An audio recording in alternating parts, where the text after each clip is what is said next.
નમસ્કાર મિત્રો, મારી પીઆર ગુજરાતી ચેનલમાં તમારું સ્વાગત છે। સાળંગપુરનું કષ્ટભંજન હનુમાન મંદિર ગુજરાતનું પ્રસિદ્ધ યાત્રાધામ છે। અહીં 12 માસ ભક્તોનો ઘસારો રહેતો હોય છે। તેમાં પણ હનુમાન દાદાનો શનિવાર હોય તો વધુ ભીડ રહેતી હોય છે। અમદાવાદથી અને ગુજરાતના બધા વિસ્તારોમાંથી મોટી સંખ્યામાં સાળંગપુર હનુમાન મંદિરે દર્શને જતા હોય છે। આવામાં સાળંગપુર મંદિરની સલામતી માટે મોટો નિર્ણય લેવાયો છે। બોટાદ જિલ્લામાં આવેલા સેન્સિટિવ ઝોન સ્થળ વિસ્તાર પાસે પરવાનગી વગર ડ્રોનના ઉપયોગ પર પ્રતિબંધ મૂકવામાં આવ્યો છે। બોટાદ જિલ્લા અધિક મેજિસ્ટ્રેટ દ્વારા આ જાહેર પ્રસિદ્ધ કરાયું છે, જેમાં બોટાદના સાળંગપુર મંદિર સહિત જિલ્લામાં કુલ 58 સ્થળોએ રેડ યલો ઝોન મૂકવામાં આવ્યા છે।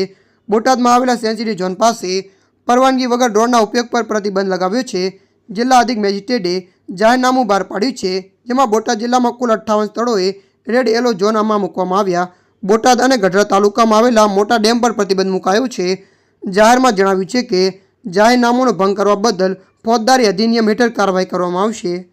ત્યારે મિત્રો, હાલ માટે આટલું। મળીશું નવી અપડેટ સાથે। જો તમને અમારો વિડીયો પસંદ આવે, લાઇક, શેર અને સબસ્ક્રાઈબ કરી નાખજો। ધન્યવાદ।